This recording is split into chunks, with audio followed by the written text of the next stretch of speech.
Welcome to episode 5 of Tomiczek Financial's Podcast Series. We're happy to be with you. And today we're talking about, the 4-letter word that everyone is afraid of. And it's not love, but debt.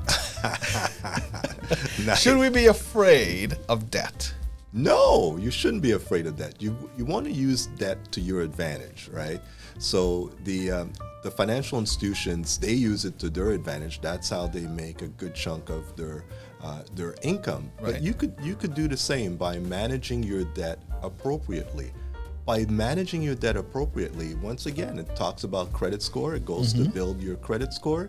It also, what it does is it should increase your cash flow, which will give you more money to invest, to do things that you really want to do, and ultimately meet all your goals. So as Canadians, what type of debt do we often face? Credit card is probably the biggest one.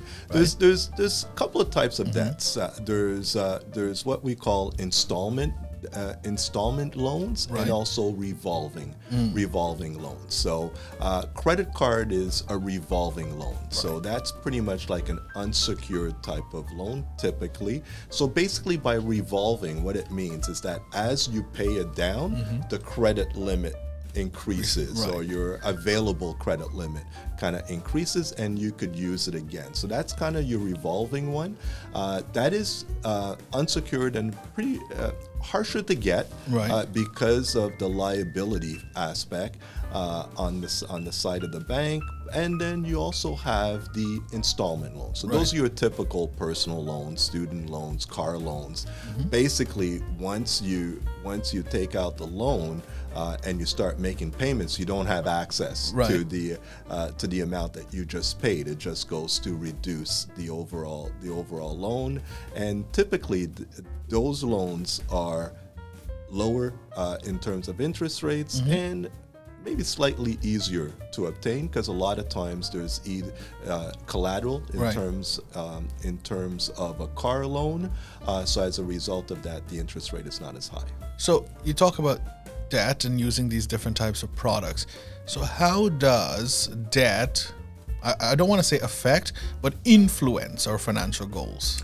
It does, because having too much debt will signal to the institution that maybe you have a problem managing credit efficiently, and as a result of that, your ability to get a mortgage, to get a car loan, to even get another credit card will be impacted negatively. So managing the debt, making sure that you don't have too much debt, could have a good impact on your credit score, and ultimately ensure that you meet your goals. So in terms of these goals, you said managing your debt.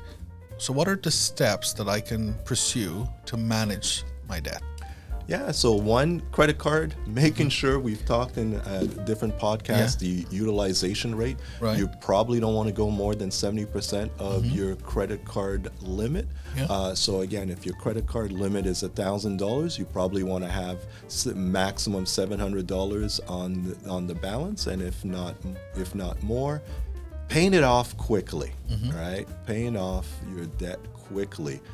Making sure that you save on the interest is probably one of the key components to managing your debt efficiently. And one of the things I want to pick up there on is you say pay off quickly, but you have to be aware of the terms, because if you do pay off quickly, there might be penalties attached to that. So it really depends on the product and reading those agreements as well. Definitely. So if you're talking about a mortgage where they have some prepayment penalties, you're absolutely right. But most lenders, what they'll give you a couple of benefits in terms of managing your mortgage payment efficiently. One, they'll give you a prepayment.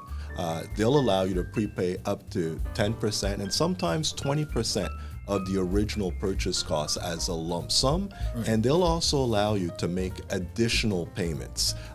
Again, all these payments that you're making will go to lower the total amount of interest and also your outstanding balance. I'll give you a quick rule of thumb, especially when it comes to mortgages. Typically, most Canadians are taking on a mortgage for 25 years amortization.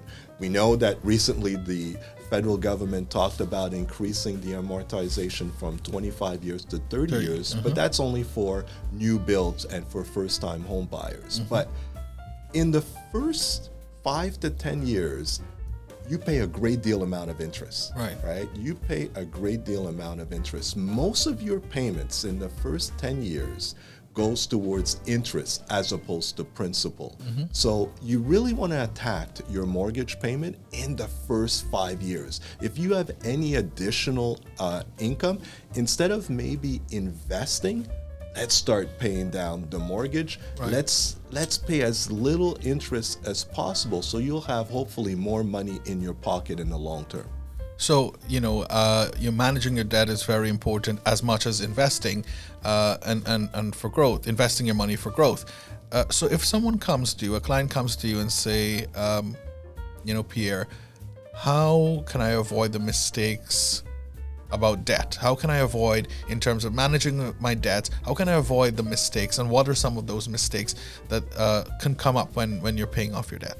Yeah, so one of the mistakes is taking on all the offers that are available to you online. The banks love to give you stuff and credit when you don't need it.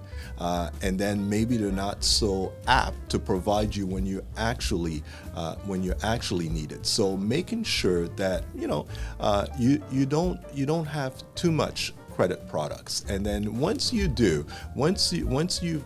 have and not necessarily a great deal amount of debt, but any debt, attack the debt. Go first with the high interest debt. So that would be typically your credit card.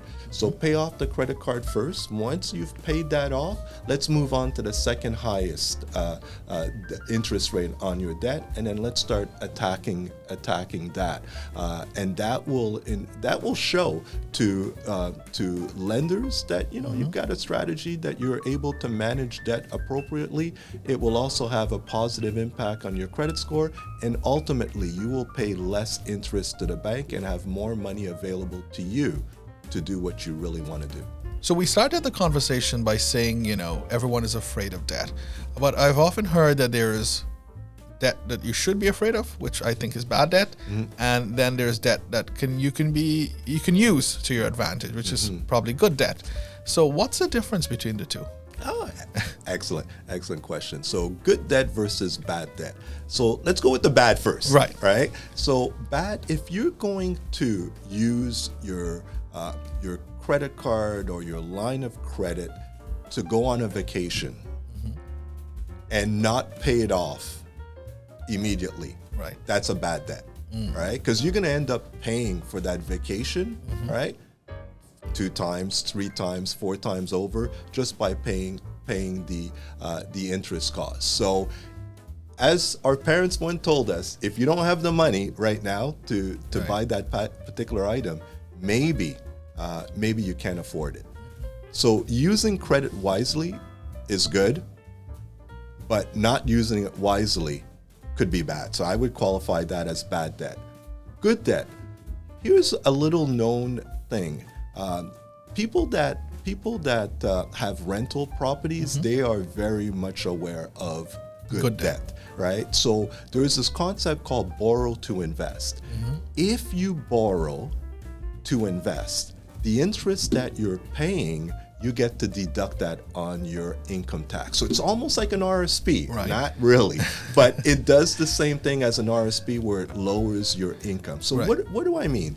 I mean, I'm going to take $100,000 line of credit. I'm going to take the $100,000 and I'm going to buy Tesla stock, your favorite, right? So Tesla stock, and I'm going to let's say it's prime plus 1, right, on the line of credit. So that's 8% that you're going to pay, about 8.2, 8% that you're going to pay on your line of credit. So $100,000 loan at 8%, that's $8,000 of interest costs that you're going to pay for the year. Now, that 8%, that $8,000 that you're going to pay on your line of credit, you could deduct that against your income. So if your income is, let's say, $100,000, Now it's 100,000 minus 8,000, and now your income is at 92,000. Right. And then hopefully that $100,000 into Tesla will double, so that in about five to 10 years it doubles. You pay off the loan, right? And for all these years, for the past 5 or so years, you've been able to deduct $8,000 against your income. But this is a very, very aggressive strategy, because if Tesla doesn't grow, it goes down to $50,000 or $30,000, you still have to pay the debt, loan, right? So there is good debt where you could write that off, right? So that is typically when you invest. If you borrow to buy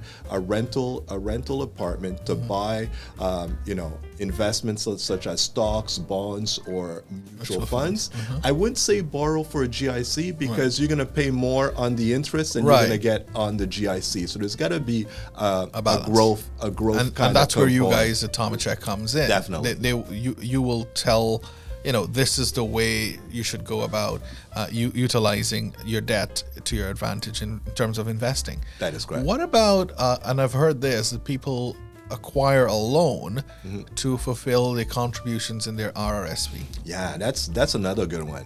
An RRSP loan, and even now they have TFSA loans, but it works better with an RRSP. So one of the things about RRSPs is that you have this contribution limit, and most Canadians do not max out their RRSP limit. So let's say the RRSP limit is 10,000 and you only put 5,000. So there's 5,000 unused contribution room. You get to carry that forward. Now fast forward 20 years or so, right? Now you've got this contribution limit of over $100,000 that you probably will never, unless you win the lottery, right? You'll probably never use up.